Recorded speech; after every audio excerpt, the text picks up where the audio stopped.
परमेश्वर पिता के नाम में जय मसीह की। जय मसीह की। हम परमेश्वर पिता को धन्यवाद देते हैं कि उन्होंने हमें इतना अच्छा समय, इतना अच्छा दिन दिया है कि एक बार फिर हम उनकी स्तुति, उनकी महिमा कर सके। जब भी हम उनकी महिमा, उनकी स्तुति करते हैं तो वो हमें आशीष दे। और जो हमसे ऑनलाइन के द्वारा जुड़े हुए हैं, परमेश्वर पिता उन्हें अपने दोनों पवित्र हाथों के नीचे रखे। आइए हम एक छोटी सी प्रेयर करेंगे और सभी अपनी आंखों को बंद करें। धन्यवाद धन्यवाद धन्यवाद देने वाले उत्तम आशीष के देने वाला परमेश्वर पिता, इतना अच्छा समय आपने दिया है परमेश्वर पिता कि हम एक बार फिर से आपकी महिमा, आपकी स्तुति कर सके परमेश्वर पिता। आप हमारे मन में आइएगा परमेश्वर पिता। हम आपको धन्यवाद देने वाले होते हैं परमेश्वर पिता कि आपने हमें आज की भोर दिखाई है परमेश्वर पिता।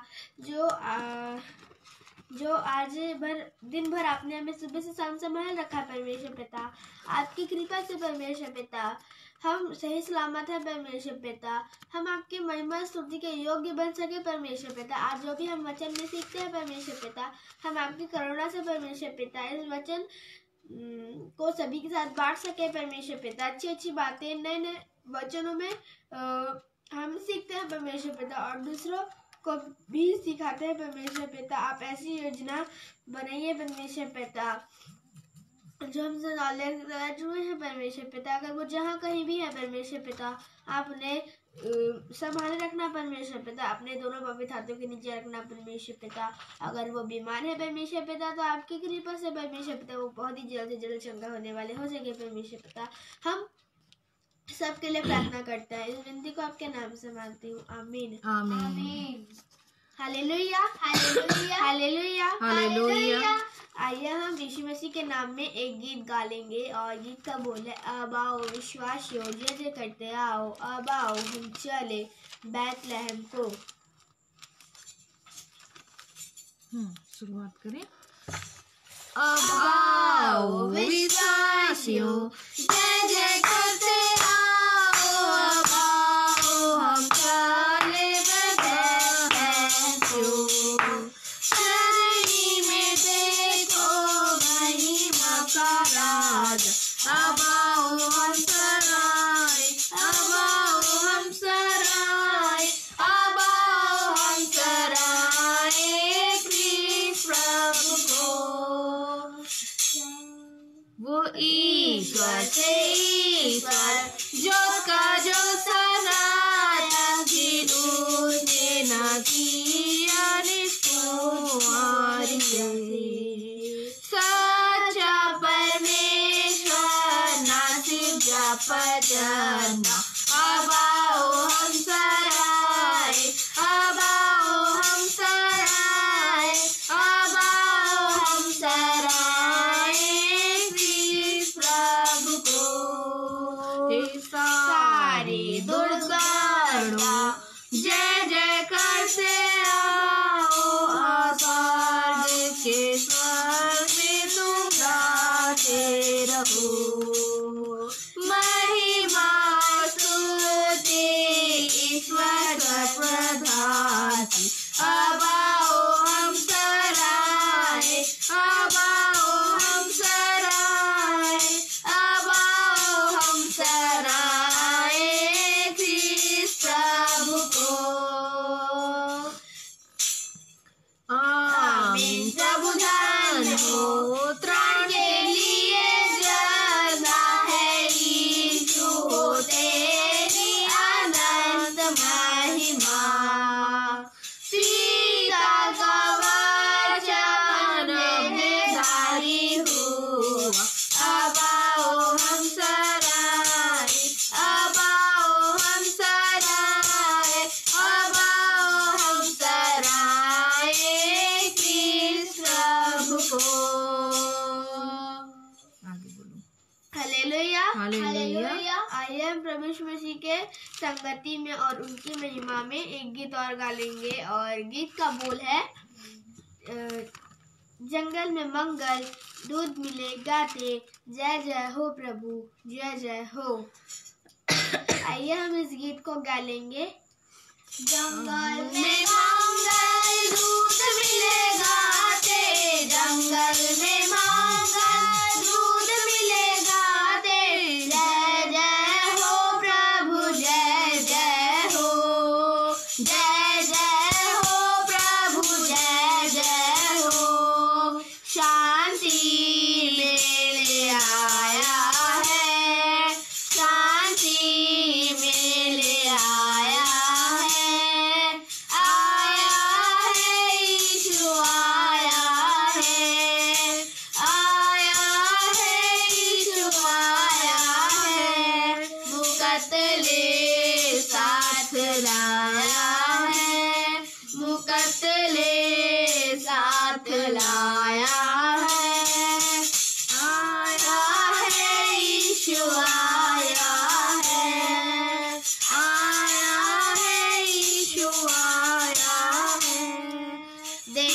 देखन गड़ड़िए चले रात में, देखन गड़ड़िए चले रात में, दूतों से सुन के, दूतों से सुन के, दूतों से मसीह मरियम का जाया है, मसीह मरियम का जाया है, आया है यीशु आया है, आया है यीशु आया है, मुकद्दले साथ लाया है, मुकद्दले साथ लाया है, पूरब देश से चले मजूसी, पूरब देश से चले मजूसी, तारे से देखो, तारे से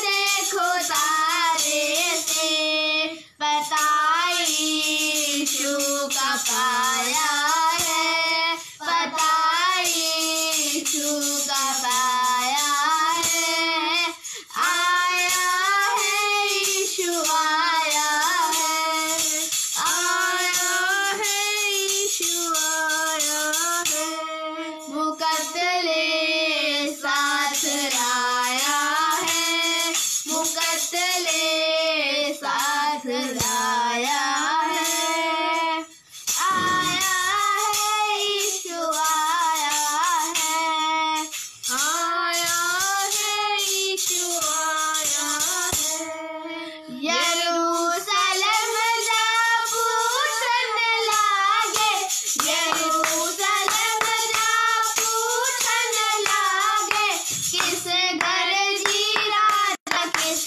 घर जी, किस घर जी राजा, किस घर जी, मुकत का राजा आया है, मुकत का राजा आया है, आया है यीशु आया है, आया है यीशु आया है, मुकद्दले साथ लाया है, मुकद्दले साथ लाया है, दास सुना जब प्रेम मसीह का, दास सुना जब प्रेम मसीह का, तन मन से लोगो, तन मन से, तन मन से लोगो, तन मन से, शरण यीशु का आया है, शरण यीशु का आया है, आया है यीशु आया है, आया है यीशु आया है, मुकद्दले साथ लाया है, मुकद्दले साथ लाया है। सचमुच में हमारा पिता परमेश्वर बहुत ही अद्भुत है और हम अब बहुत ही निकट हैं जब हम उनके जन्म उत्सव को मनाने वाले हैं। सच में वो एक्साइटमेंट अब हमारे अंदर आती है और अब हमारे पास सिर्फ 2 ही दिन हैं क्योंकि खुदा बाप के जन्म का समय निकट है। और जैसे जैसे जन्म का निकट समय पास आते जाता है, घबराहट और उमंग और खुशी साथ साथ बढ़ती जाती है। हर कोई अब इस क्रिसमस की तैयारी में लगा हुआ है और सचमुच में वो चाहता है कि वो क्रिसमस नहीं, वो प्रभु के आने का आनंद मनाए। हम भी अपने जीवन में उसकी खुशी को महसूस करें जैसे छोटे बालक के आने की खुशी होती है। आइए हम एक और गीत ले लेंगे। किस चीज को नहीं?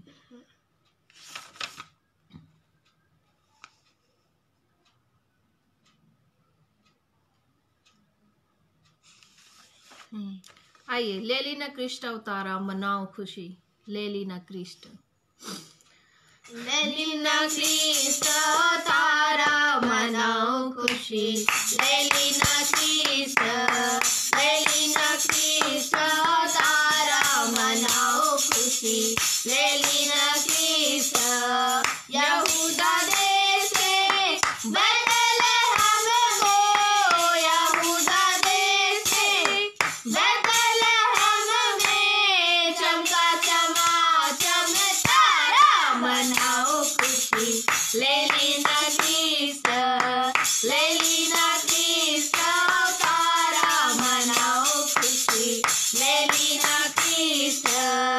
जन्म लिया लिया है गौशाले में, जन्म लिया है गौशाले में, मरियम की आँखों का तारा मनाओ खुशी, ले लीना क्रिस्ट, ले लीना क्रिस्ट, तारा मनाओ खुशी, ले लीना क्रिस्ट।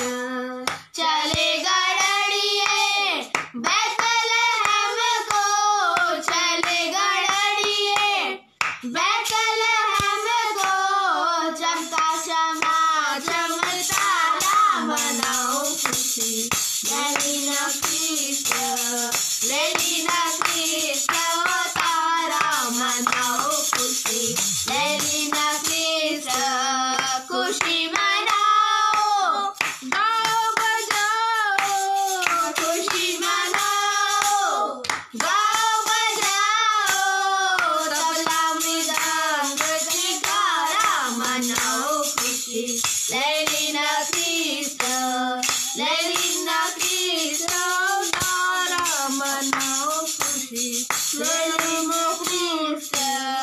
आओ हमारे मन में है स्वामी, आओ हमारे मन में है स्वामी, पापों का दोहन हमारा मनाओ खुशी, ले लीना क्रिस्ट, ले लीना क्रिस्ट, तारा मनाओ खुशी, ले लीना क्रिस्ट। चलो तुम वो पढ़ा दो। धन्यवाद हो आज के सुंदर दिन और सुंदर समय के लिए। आइए हम वचन की संगति के लिए आगे बढ़ें और हम पढ़ लेंगे। आइए हम वचन में से एक छोटा सा वचन पढ़ेंगे और वो वचन हमें मिलता है भजन संहिता उसका 30 अध्याय उसका 1 से 6 पद तक हम अपनी रीति के अनुसार पढ़ेंगे। जो वचन हम एक साथ पढ़ेंगे हम सब। हाँ एक साथ पढ़ेंगे। जो वचन हम कई वर्ष से हम इन वचनों को सुनते और समझते आ रहे हैं, आइए हम इसी वचन को आज फिर से पढ़ेंगे। भजन संहिता 23 ये कहता है, यहोवा मेरा चरवाहा है, मुझे कोई घटी ना होगी। वह मुझे हरी हरी चराइयों में बैठाता है, वह मुझे सुखदाई जल के झरने के पास ले चलता है, वह मेरे जी में जी ले आता है। धर्म के मार्गों में वह अपने नाम के निमित्त मेरी अगुवाई करता है। चाहे मैं घोर अंधकार से भरी हुई तराई में होकर चलूं, तो भी हानि से ना डरूंगा, क्योंकि तू मेरे साथ रहता है और तेरे सोटे और तेरी लाठी से मुझे शांति मिलती है। तू मेरे सताने वालों के सामने मेरे लिए मेज बिछाता है। तूने मेरे सिर पर तेल मला है, मेरा कटोरा उमड़ रहा है। निश्चय भलाई और करुणा जीवन भर मेरे साथ साथ बने रहेगी, और मैं यहोवा के धाम में सदा सदा वास करूंगा। पिता अपने पढ़े पर वचनों पर आशीष दे। आइए एक छोटी सी दुआ करेंगे। दुआ में अगुवाई सारा अल्फ्रेड करेंगे। मुझसे चिंगम निकाल के फेंको। आइए हम प्रेयर करेंगे। धन्यवाद देने वाले उत्तम आशीषों के परमेश्वर पिता, आपने हर एक लोगों को संभाल के रखा है, अपनी करुणा हम पर बनाई रखी है परमेश्वर पिता। हम धन्यवाद देते हैं परमेश्वर पिता, जब हम अपने जीवन में नया बीज बोते हैं परमेश्वर पिता, और हम जब नया बीज बोने जानते हैं परमेश्वर पिता, हमें संभाल के रखना परमेश्वर पिता। उस जीवन को, उस बीज को हमारे जीवन में बो कर रखना परमेश्वर पिता, ताकि हम उसमें से 10 गुना ज़्यादा फल लाने वाले हो सके परमेश्वर पिता। हम धन्यवाद देते हैं, जैसा बाइबल में लिखा है, मेरा यीशु मेरा चरवाहा है, मुझे कोई घटी ना होगी। सचमुच में परमेश्वर पिता हमारा चरवाहा है, हमें कोई घटी नहीं होने देता है, क्योंकि वो हमारे लिए हर कुछ करता है, क्योंकि उसने हमारे लिए कुर्बानी की है। हम धन्यवाद देते हैं, आप सभी को परमेश्वर पिता संभाल के रखे हैं, और आगे भी आप सभी को संभाल के रखे। आमीन आमीन। प्रभु की स्तुति हो इस सुंदर समय के लिए, सुंदर वचन के लिए। परमेश्वर ने मुझे मौका दिया है और भैया ने मुझे मौका दिया कि मैं एक बार फिर से आप सभी के सामने आ सकूं। आप सबको का भैया का बहुत बहुत धन्यवाद हो। और आज जो मैंने वचन लिया, जिससे के द्वारा मैं आप लोगों से आज बात करने की कोशिश करूंगी, प्रभु अपने डरवैयों के लिए और हर एक बातों जो वो हमें देता है, खुदा बाप का बहुत बहुत धन्यवाद हो। आइए जब हम इस समय आगे बढ़ते हैं और अपने वचन का भोजन करते हैं, हम एक छोटी सी प्रार्थना के साथ इस समय को शुरू करेंगे। धन्यवाद पिता परमेश्वर, उत्तम आशीषों के देने वाले अनुग्रहकारी दयालु पिता परमेश्वर, एक बार फिर से हम आपकी करुणा के नीचे हैं पिता परमेश्वर। आपकी दया से पिता हम यीशु मसीह के नाम से आपके सिंहासन के पास आते हैं और पवित्र सेनाओं के यहोवा हम आपको पुकारते हैं, धन्यवाद देते हैं प्रभु। दिन भर के क्रियाकलापों में आपने हमारी अगुवाई करी, हमें बचाया हर एक कष्ट हर तकलीफ से, हमें नवाजा पिता परमेश्वर अपनी आशीषों से। हमारी परेशानियों को प्रभु आपने दूर किया, हमारी तकलीफ़ों में प्रभु आपने हमारी मदद की। हर एक बातों के लिए हम आपका धन्यवाद देते हैं। सुबह से प्रभु आपने हमें भोजन दिया, हमें खिलाया पिलाया, चिड़ियों के से भी बहुमूल्य पिता परमेश्वर आपने हमें समझा, उसके लिए हम आपको धन्यवाद देते हैं प्रभु। मैं इस समय में पिता परमेश्वर आपके नियंत्रण को मांगती हूँ। मैं आपकी उपस्थिति पिता परमेश्वर अपने आसपास चाहती हूँ। मेरी जुबान पे पिता परमेश्वर आपका नियंत्रण होने पाए प्रभु। आज जो भी चीज़ हम वचन से बात करते हैं प्रभु, आपकी अगुवाई में होनी पाए पिता, मेरे मुंह से नहीं पर आपका वचन आपकी अगुवाई में पिता मेरे होठों से निकलने वाला हो। हर एक बातों के लिए प्रभु मैं अपने आप पर आपके नियंत्रण को मांगती हूँ पिता। मेरा मार्गदर्शन करे, मुझे संभाले अपने रास्ते में पिता परमेश्वर। जब मैं आपके बढ़ती हूँ प्रभु, आप मेरी अगुवाई करें, हाथ थामे पिता परमेश्वर की मैं डगमगाऊँ नहीं। हर एक बातों को प्रभु आपके हाथों में सौंप कर वचन के प्रचार के लिए जब हम बढ़ते हैं, यीशु मसीह के नाम से मांग लेते हैं, आमीन। प्रभु का बहुत बहुत धन्यवाद हो आज के सुंदर दिन के लिए और सुंदर समय के लिए। हम प्रभु को धन्यवाद देते हैं। और आज जो मैंने अपने लिए वचन ढूंढा है जिससे मैं बातें करना चाहूँगी, चूँकि हम अभी हम जन्मदिन को मनाने वाले हैं और फिर नए वर्ष की ओर चले जाएंगे। मैं आज नए वर्ष के लिए मैंने रखा है कि मैं अगले नए वर्ष में जब मैं पहुंचने वाली हूं तो मैं क्या करूंगी, या हम क्या करें कि हम ऐसा कोई काम करें अपने लिए या और दूसरों के साथ भी कि हम नए वर्ष में जब हम प्रवेश करें तो नए नियम के साथ हम अपने जीवन को परमेश्वर की अगुवाई में आगे बढ़ाने वाले हो सके। आज के समय के लिए हम बातें करें। और मैंने आज जो लिया है वो है भजन संहिता 34 का 14 पद, जो हमसे ये बात करता है कि बुराई को छोड़ और भलाई कर, मेल को ढूंढ और उसी का पीछा कर। क्योंकि विगत 365 दिनों में अब 9 दिन बच गए हैं और फिर 365 दिन में वो 9 दिन बचे हुए हैं जब ये पुराना साल खत्म हो जाएगा और हम नए वर्ष की ओर चलेंगे। लेकिन 365 दिन जो हमने अभी, वो 9 दिन बचे हैं, फिर भी हम 9 दिन कहीं ना कहीं बुराइयों में फंसे ही रहेंगे। हमारे अंदर कुछ ना कुछ बिगड़ेगा, कुछ ना कुछ हमारा बुरा होगा या हमारे द्वारा किसी का बुरा हो जाएगा। पर हम अपने परमेश्वर की अगुवाई में चले। हम इन 9 दिनों के लिए हम परमेश्वर से प्रार्थना करें कि परमेश्वर, जाते जाते वर्ष में मैंने बाकी दिन तो बुराइयों को कर लिया है, लेकिन आगे के जो 9 दिन है शायद मैं उन बुराइयों से बच सकूं और तेरी अगुवाई के लिए अपने आप को नए वर्ष में प्रवेश करने के लिए तैयार कर सकूं। हम ऐसी उससे प्रार्थना करें। हम जानते हैं कि ये समय बहुत कठिन होता है जब हम सांसारिक परिवार से जब परिस्थितियों में आते हैं तो हमारे साथ बहुत से बुरे व्यवहार होते हैं। किसी न किसी रूप में हम किसी दूसरे के द्वारा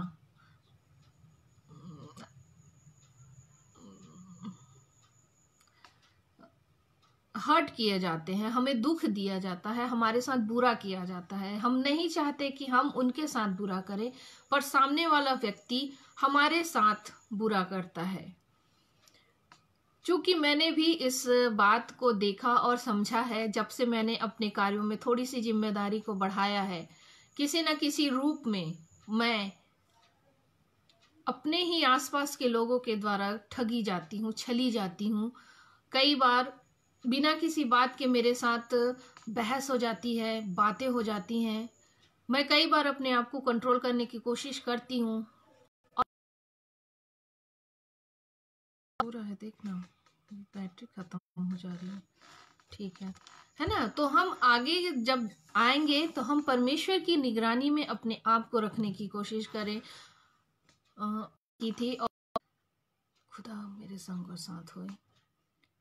मेरे साथ अभी ऐसा हुआ कि जब मैंने स्कूल में एक मीटिंग ली तो कुछ ऐसा माहौल बनाया गया था कि जहाँ पे मुझे निगेटिव दिखाया जा रहा था, पर जब बातें खुलकर आई तो वो सारी की सारी जो निगेटिव बातें थी वो मेरे लिए पॉजिटिव होती चली गई। जो लोगों के रवैये थे, वो जैसा मेरे बारे में सामने वाले को प्रदर्शित किया गया था, मैं उससे जस्ट ऑपोजिट हो गई। मुझे निगेटिव बताया गया था, लेकिन जब वो लोग मेरे से मिले, मुझसे बातें किए, तो उन्हें पता चला कि मैं कैसी हूँ। कई बार हमारे साथ होता है, क्योंकि हम परमेश्वर के लोग हैं, हमारे व्यवहार को कई बार समझा नहीं जाता है या हमें स्वीकार नहीं किया जाता है। हम कई बार अपने ही आसपास के लोगों के द्वारा निंदित किए जाते हैं। इसलिए मेरा जो ये है, आज जो मैंने लिया कि बुराई को छोड़ और भलाई कर, मेल को ढूंढ और उसी का पीछा कर। मैंने हमेशा जब हम अपने आप को परमेश्वर के निकट रखते हैं तो परेशानियां हमारे जीवन में नहीं आती। यहाँ पे बाइबल से जब हम एक कैरेक्टर को देखते हैं तो बाइबल का सबसे अच्छा कैरेक्टर जो है वो है दानियल का। चूंकि हम जानते हैं कि दानियल का कैरेक्टर कैसा है। दानियल के जीवन में भी बहुत सी परिस्थितियां, बहुत सी बुराइयां आई, बहुत सी तकलीफों को उसने सामना किया, पर जब परमेश्वर की निकटता उसमें जब वो था तो परमेश्वर ने उसे हर एक बातों से बचाया, हर आशीष से उसे पूर्ण किया। दानियल के साथ जो 4 लोग थे, जब हम दानियल की पुस्तक को पढ़ते हैं तो हम पाते हैं कि दानियल के साथ दानियल, बेतेलसर, हनन्याह का सकद और मिशाइल का मेशक और अजरियाह का नाम अबेदनगो रखा गया था। और है ना, जैसा कि इनके लिए कहा गया था कि ये 3 साल तक कसदियों के शास्त्र और भाषा की शिक्षा लेंगे और राजा के अनुसार ही अच्छा भोजन को वो 3 साल तक करते रहेंगे। इन सभी ने क्या किया था? इन सभी को 3 साल तक राजा के अनुसार भोजन करना था, लेकिन दानियल ने क्या किया? दानियल ने अपने आप को अपवित्र ना करने की उनसे प्रार्थना की और उन्होंने राजा के भोजन को करने से मना किया। दानियल हर बार परमेश्वर की निकटता में रहना चाहता था। उसने किसी भी रूप में अपने आप को अलग नहीं किया। हम जब दानियल के कैरेक्टर्स की बात करते हैं तो मुझे ये वाली बात सबसे अच्छी लगती है कि उसने बहुत ही अच्छे तरीके से अपने जीवन को परमेश्वर के निकटता में दिया। यहाँ पे हम बात करेंगे बुराई को छोड़ और भलाई कर, मेल को ढूंढ और उसी का पीछा कर। बुराई के लिए यहाँ पे है कि खुदा मेरे साथ हो। दानियल के साथ उसके अधिपतियों ने कई बार बुरा करने की कोशिश की, उसके साथ बुराई करने की कोशिश की, उसका बुरा चाहा, कई बार उसके साथ ये गलत व्यवहार किया।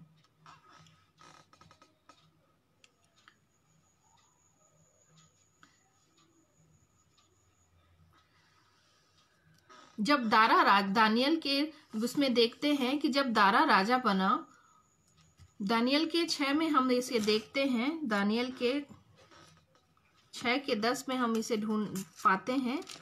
मैं पढ़ लेना चाहूंगी।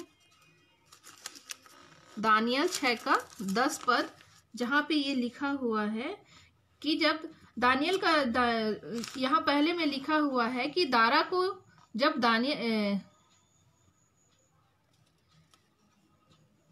5:30 में बताता है कि कसदियों का राजा बेलसर मार डाला गया और दारा मादी जो कोई 62 वर्ष का था राजगद्दी पर विराजमान हुआ।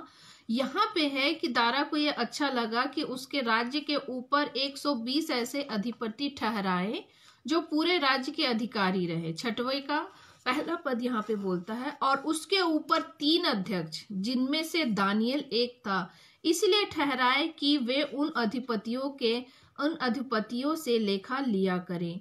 यहाँ पर परमेश्वर ने दानियल को दारा राजा के समय में ऊंचा किया और वो सभी अधिपतियों में से उच्च 3 अधिपतियों में से एक अधिपति था। और यहाँ पे दारा राजा के जो अधिपति लोग थे वो लोग ऐसी उससे दानियल से उसके दानियल के से उसे पसंद नहीं करते थे, उससे बुरा व्यवहार करते थे और किसी न किसी रीति से दानियल का बुरा चाहते थे, उसे नुकसान पहुंचाना चाहते थे। और कई बार वो लोग कोई ना कोई षड्यंत्र रचते और दानियल को फंसाने की कोशिश करते, लेकिन दानियल को उसके परमेश्वर के सामने उसे वे दोषी नहीं पाते थे, इसलिए वो लोग उसे किसी भी रीति से बुरा सजा नहीं दे पा रहे थे। इसलिए इन लोगों ने क्या किया, जब दारा राजा बना तो उसके अध्यक्ष और अधिपति राजा के पास आए और उससे कहा कि तू युगानुयुग जीवित रहे और तेरे नगर, हाकिम, अधिपति, न्यायी और गवर्नर सभी ने क्या कहा, ऐसी कि आप ऐसी कड़ी आज्ञा निकालें कि 30 दिन तक जो कोई राजा तुझे छोड़ किसी और मनुष्य या देवता की विनती करे वह सिंहों की मान में डाल दिया जाए।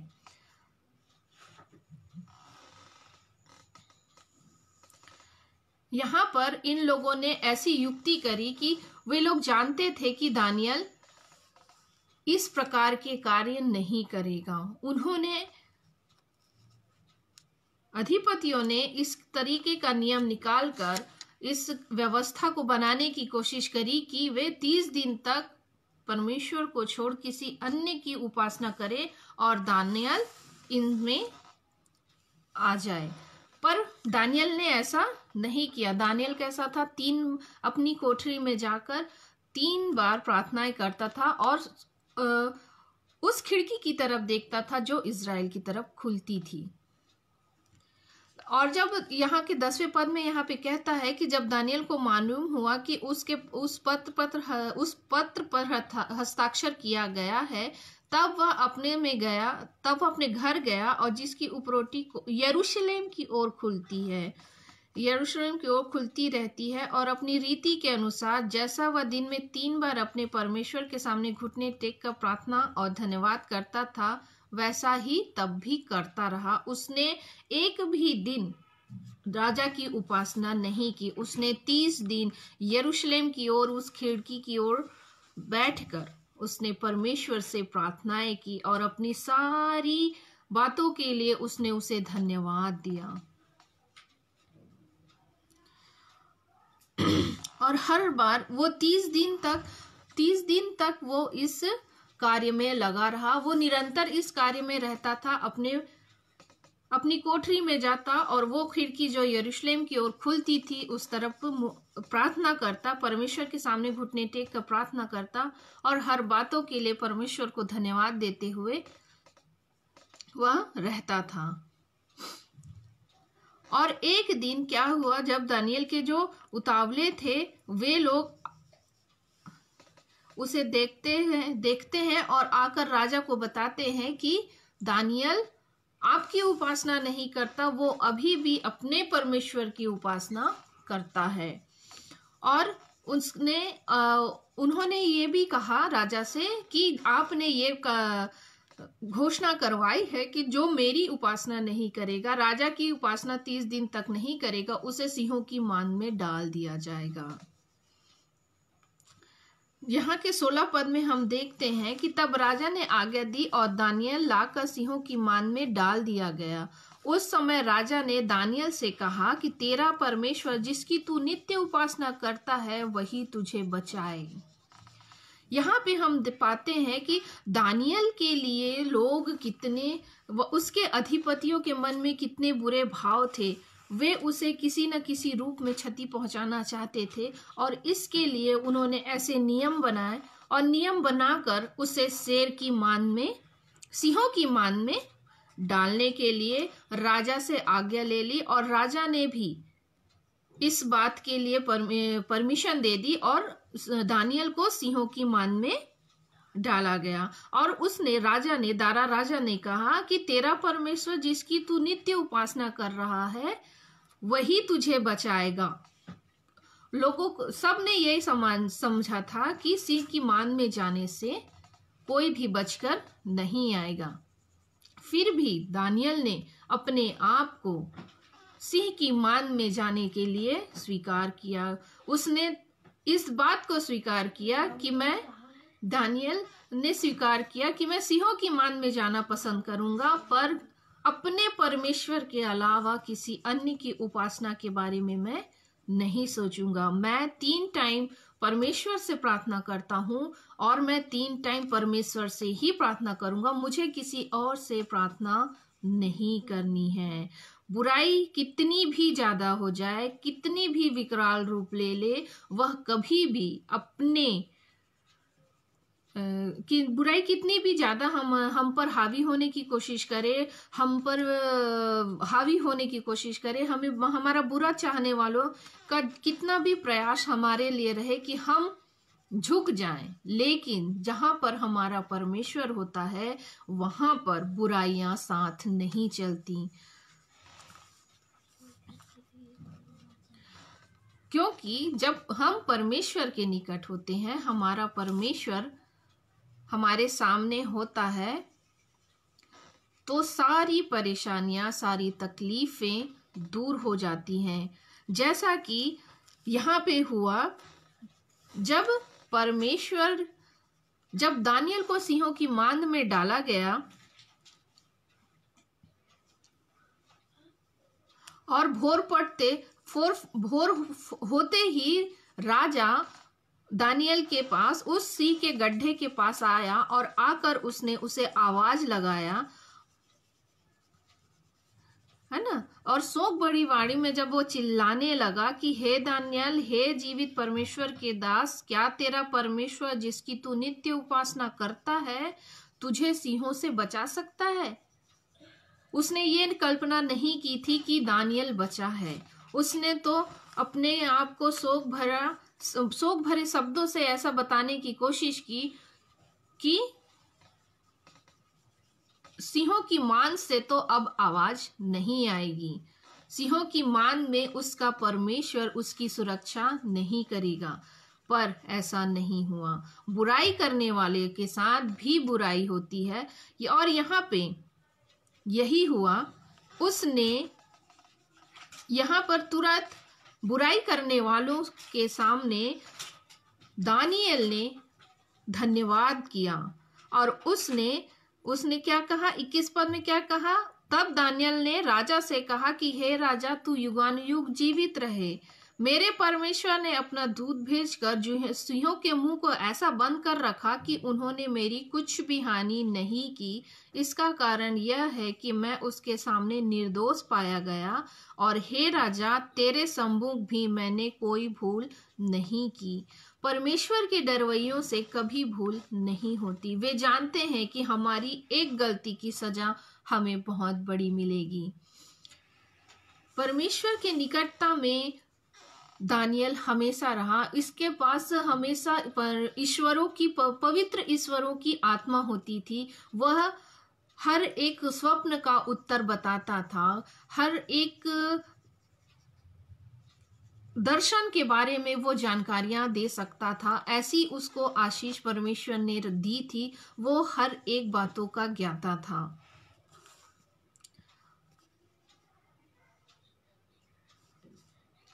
और हर समय परमेश्वर की निकटता में रहता, 3 बार प्रार्थनाओं में रहता।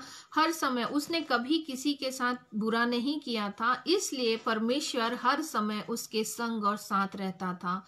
इसलिए खुदा बाप ने भी जब उसे सिंहों की मान में भेजा गया, जो बुरे लोग थे उनकी बुराइयों की वजह से दानियल को चोट पहुंचाने की, क्षति पहुंचाने की कोशिश की गई, लेकिन दानियल अब परमेश्वर के सामने निर्दोष था, इसलिए वो बचाया गया। और वहीं जब राजा ने उनसे कहा,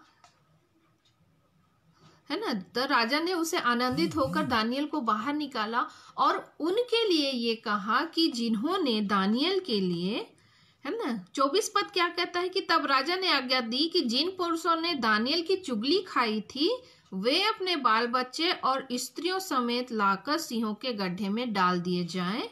और वे गड्ढे की पेंदी तक भी ना पहुंचे थे कि सिंहों ने उन पर झपट कर सब हड्डियों समेत उनको चबा लिया। सच में जब हम सही होते हैं, कई बार ऐसा होता है कि हमारे लिए गड्ढे खोदे जाते हैं, हमारे लिए बुराई की जाती है, हमें बुरा बनाने की कोशिश की जाती है, लेकिन हम भी कभी कभी अपने व्यवहार से, अपने आचरण की वजह से बचा लिए जाते हैं। जैसे दानियल के लिए लोगों ने बुरा किया था, लेकिन जब उनको सिंह की मान में डाला गया तो वो जमीन में भी नहीं पहुंचे थे और सिंहों ने उनको खा लिया। यहाँ तो सिंहों के बीच में दानियल जमीन में बैठा था, पर जो बुरा कर रहे थे वो लोग कहाँ, उनको तो जमीन में भी पहुंचने का मौका नहीं मिला। कई बार गड्ढे हमारे लिए खोदे जाते हैं, हमें आगे बढ़ने से रोका जाता है। हर एक क्षेत्र में हमारे लिए बुरा करने की कोशिश की जाती है, लेकिन कई बार जो बुरा करता है वही उस बुराई के गड्ढे में गिर जाता है। इसलिए कोशिश हमारी भी यही हो कि हम बुराई नहीं पर परमेश्वर की निकटता में चुपचाप आगे बढ़ते रहें और परमेश्वर हमें हर बुराई से बचाए। यहाँ है बुराई को छोड़, हमें बुराई को छोड़ना है। हमारे अंदर बुराई के लिए जगह नहीं होनी चाहिए। हमारे अंदर हम भलाई करते रहें, हर एक बातों के लिए हम परमेश्वर के सामने रहें। हर चीज को हम परमेश्वर की निगरानी में कबूल करें, हम उसके अनुसार चलने लगे। जैसा कि दानियल हमेशा भलाई करता और हर समय अपने आप को परमेश्वर के निकट रखता था, और हम भी अपने हर बातों के लिए हम परमेश्वर के निकट रहे। हम जानते हैं कि हम दानियल नहीं हैं, पर कहीं ना कहीं कुछ अंश, 100 में से 1% ही सही, पर हमारे लिए भी परमेश्वर दानियल के समान हमसे प्रेम करता है। चूंकि हम अभी बहुत से पापों से घिरे होते हैं, इसलिए हम नहीं कहते कि परमेश्वर 100%, मैं 100% शुद्ध हूँ, मैं कहीं ना कहीं गलत हूँ।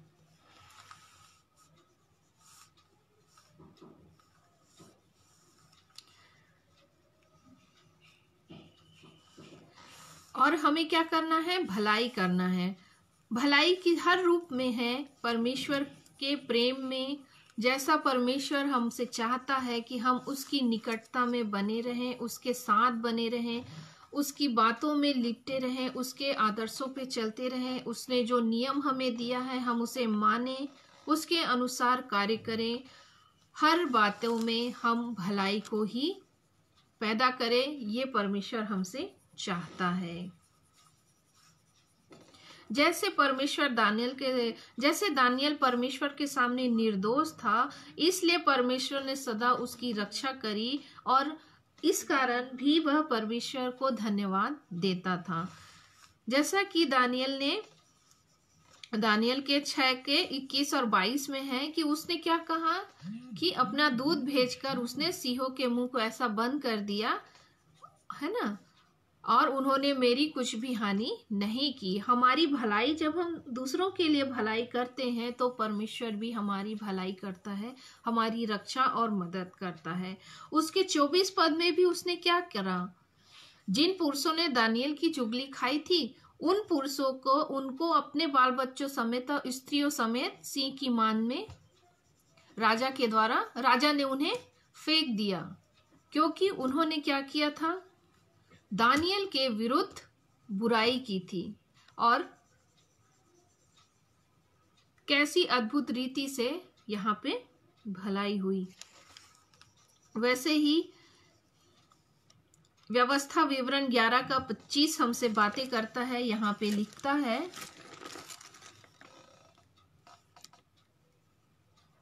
तुम्हारे सामने कोई भी खड़ा ना रह सकेगा, क्योंकि जितनी भूमि पर तुम्हारे पांव पड़ेंगे उस पर सब रहने वाले के मन में तुम्हारा परमेश्वर यहोवा अपने वचन के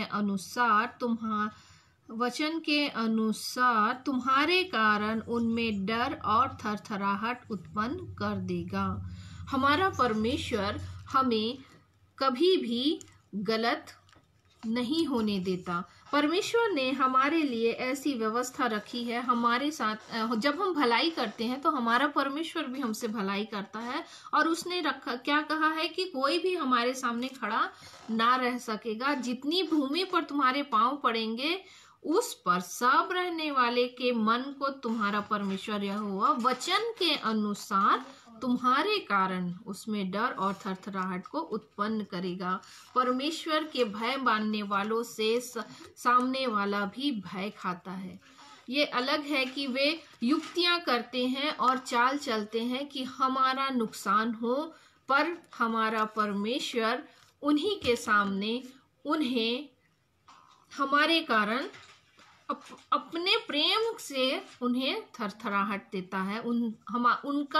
उनके अंदर वो हमारे परमेश्वर के डर को लाता है कि इनका परमेश्वर कैसी अद्भुत युक्तियों से इन्हें बचाता है। वे आश्चर्य भी करते हैं और डरते भी हैं, क्योंकि जीवित परमेश्वर के नाम से ही हम खड़े होकर हर एक कार्य को पूर्ण करते हैं।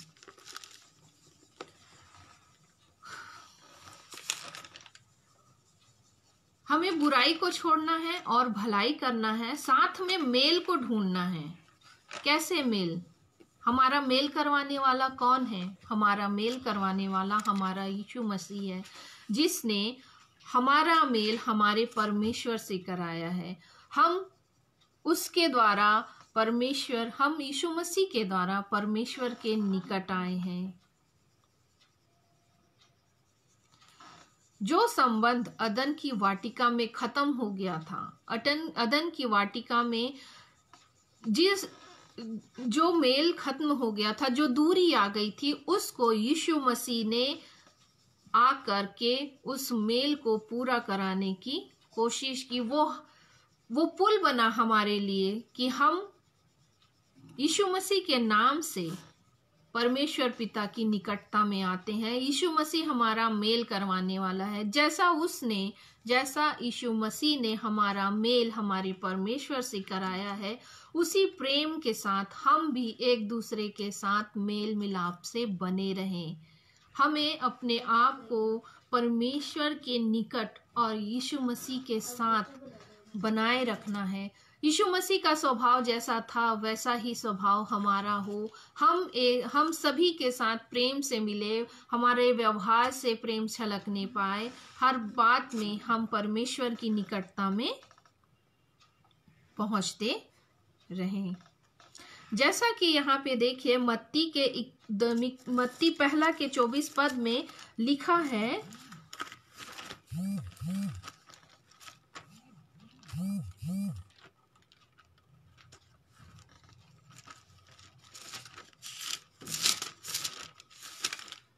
मत्ती पहला का 24 पद यहाँ पे कहता है,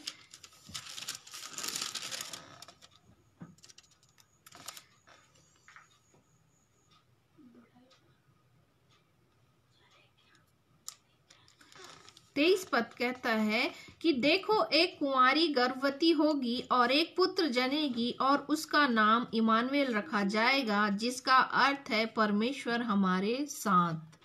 यहाँ पर यीशु मसीह का नाम है परमेश्वर हमारे साथ। यीशु मसीह के आगमन से ही परमेश्वर का आगमन हमारे जीवन में फिर से हो पाया, हम फिर से साथ हो पाए। जो विच्छेद अदन की वाटिका से मनुष्य के बीच से और मनुष्य और परमेश्वर के बीच में जो गैप था, उसे यीशु मसीह ने आकर खत्म किया है। उसने हमारा मेल करवाया है, हमें प्रेम करना सिखाया, हमें दूसरों को देना सिखाया। अपना जीवन सबसे बड़ा उदाहरण उसने, यीशु मसीह ने परमेश्वर की आज्ञाओं को पूरा किया और उन आज्ञाओं को पूरा करके उसने हमें परमेश्वर के निकट लाया है, हमें हमारे परमेश्वर के साथ कर दिया है। हमें भी मेल करना है, झगड़ा नहीं करना है, बुराइयां नहीं करनी है, एक दूसरे के साथ प्रेम रखना है, मेल मिलाप के जीवन को हमें जीना है और पीछा करना है। उसी मेल मिलाप का पीछा करना है, वो निरंतर पीछा करने वाली चीज है। जब हम यीशु मसीह के पीछे पीछे चलते हैं तब हम परमेश्वर की निकटता को पाते जाते हैं। हमें परमेश्वर के राज्य का पीछा करना है, हमें उसके मार्ग पे चलना है, जो हमें यीशु मसीह के द्वारा उसके पीछे चलने से हमें मिलता है। जैसा कि कुसलुनियों 3:2 कहता है,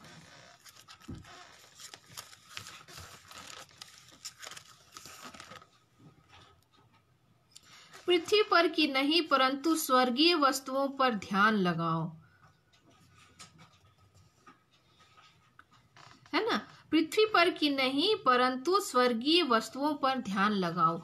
हमें अब स्वर्गीय वस्तुओं की आवश्यकता है। वो स्वर्गीय वस्तु क्या है?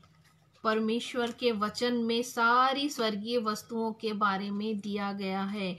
हमें परमेश्वर के वचन पे मन लगाना है और हमें निरंतर उसके वचन में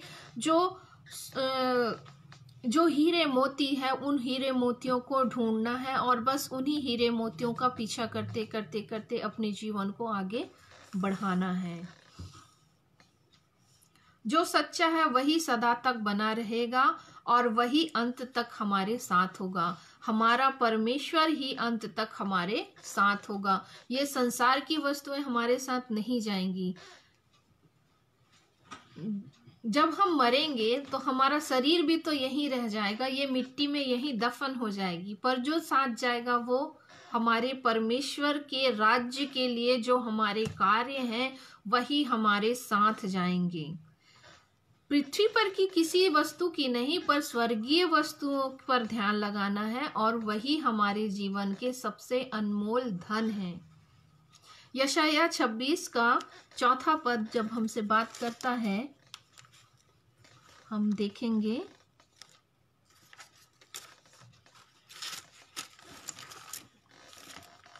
यशायाह 26:4 कहता है कि यहोवा पर सदा भरोसा रख, क्योंकि प्रभु यहोवा सनातन की चट्टान है। हमारा परमेश्वर यहोवा सनातन की चट्टान है। हमें उसी चट्टान के समान आगे बढ़ना है। चट्टान जो अडिग है और जो कभी भी इधर से उधर नहीं होती। मेरा परमेश्वर, आपका परमेश्वर जो है वो सनातन की चट्टान है और वही आज भी बनी हुई है। उसने अपने स्वरूप को, जैसा वो युगान युग है, अपने आप को स्थिर रखा है और कभी भी वह बदलने वाला परमेश्वर नहीं है।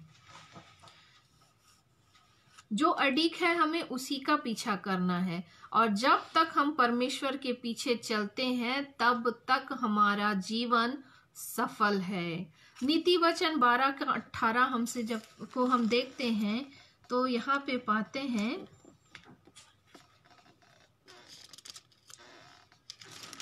नीति वचन 12:28 पर धर्म के मार्ग में जीवन मिलता है और उसके पथ में मृत्यु का पता भी नहीं चलता। हमें पीछा करना है धर्म के मार्ग का। उस धर्म के मार्ग का जो हमें हमारे परमेश्वर के राज्य की ओर लेकर चलती है। जब हम परमेश्वर के पीछे चलते हैं तब मृत्यु कब आती है इसका हमें पता भी नहीं चलता, और हम परमेश्वर के लिए यीशु मसीह के पीछे निरंतर चलते रहें। हमें धर्म के मार्ग में जब जीवन हमारा चलता है तो मृत्यु कब आएगी हमें पता भी नहीं चलेगा। हमें बुराई को छोड़कर भलाई करना है और मेल का पीछा करते हुए अनंत जीवन की ओर बढ़ना है। बुराइयां हमें गड्ढे में डाल देंगे, लेकिन जब हम भलाई करते हैं, परमेश्वर की संगति में रहते हैं, तो परमेश्वर के पीछे चलने की कोशिश करते हैं, तो हम अनंत जीवन की ओर चलेंगे। यदि हम बुराई करेंगे तो हम उस अनंत आग में जला दिए जाएंगे, जो मृत्यु के बाद न्याय के समय हमारे लिए होगी।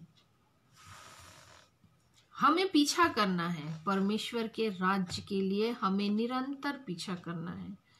अब सार ये आता है कि क्यों करें, बुराई को क्यों छोड़ें, भलाई क्यों करें, मेल क्यों करें, पीछा क्यों करें। इसलिए क्योंकि वही तो हमारे जीवन का आधार है।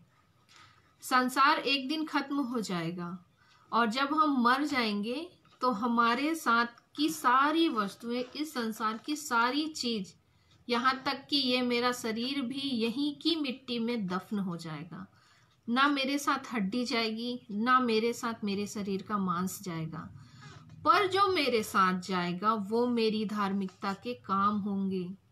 और यदि हम उसे ना कर पाए तो न्याय के दिन हमें पता है कि क्या होगा। जब हमारा न्याय होगा तो हमसे पूछा जाएगा कि आपने, जब आपको मानव जीवन मिला, आपने क्या किया। अगर मैंने बुराई की है तो मैं अनंत आग में जलूंगी। अगर मैंने परमेश्वर के राज्य के लिए उसके वचन से जुड़कर उस पीछा किया है तो मैं उस अनंत जीवन को पाऊंगी। मुझे परमेश्वर के राज्य के लिए आगे बढ़ना है और हमें अनंत जीवन चाहिए। इसलिए हमें परमेश्वर के निकट रहना आवश्यक है। इसलिए हम सिर्फ अपने यीशु मसीह के बताए रास्तों पर चले और मेल मिलाप के जीवन को जीते रहें। हमारा परमेश्वर हर बार हमारे संग और साथ होता है। और भजन संहिता 126 का 5 भी ये कहता है कि जो आंसू बहाते हुए बोते हैं वे जय जयकार करते हुए लवने पाएंगे। हमें आंसू बहाते हुए अपने परमेश्वर के पीछे चलना है। पश्चाताप के साथ हम परमेश्वर के पीछे पीछे चलेंगे तो परमेश्वर हमें आशीषित करेंगे और हम उनके संग और साथ आगे बढ़ते जाएंगे। सारी बातें यही है कि हमें बुराई नहीं करनी है, हम भलाई करने की कोशिश करें, उनसे लोगों से मेल मिलाप का करें, प्रेम करें और परमेश्वर के राज्य के पीछे पीछे चलें और अनंत जीवन के सहभागी हों। हर बातें उत्तम रूप से हमारे जीवन में बढ़ने पाए। मुझे हर एक बातें परमेश्वर के राज्य में आगे बढ़ने वाली हो और हम अपने जीवन को आज से परमेश्वर के राज्य के लिए देने वाले हों। मेरी अगले साल की कोशिश यही है कि मैं बुराई ना करूं। जहां तक हो सके मैं अपने आप को इन बुरे चीज़ों से बचाने की कोशिश करूं। मैं परमेश्वर के द्वारा दिए गए उस भलाई के कार्यों को करूं।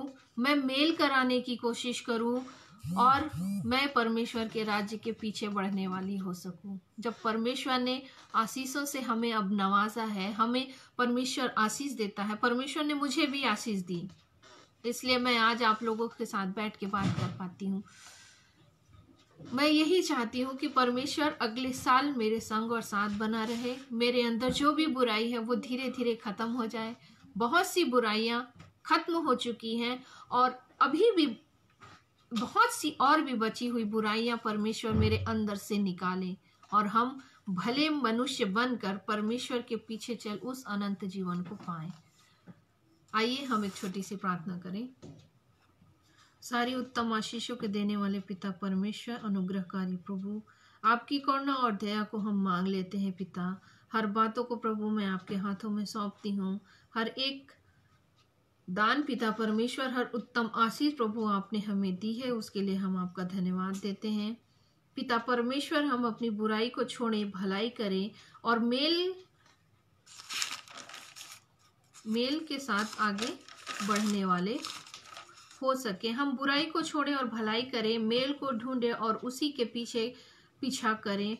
प्रभु हमें ऐसी सामर्थ और शक्ति से प्रदान करना। हर बातें पिता परमेश्वर आपके हाथों में है। आप सारी युक्तियों को जानते हैं, सभी के विचारों को आप समझते हैं प्रभु। हर बातों के लिए हम आपको धन्यवाद देते हैं और इस समय को प्रभु हम आपके हाथों में सौंप कर विनती यीशु नाम से मांग लेते हैं, आमीन। प्रभु के पवित्र और मीठे नाम में जय मसीह।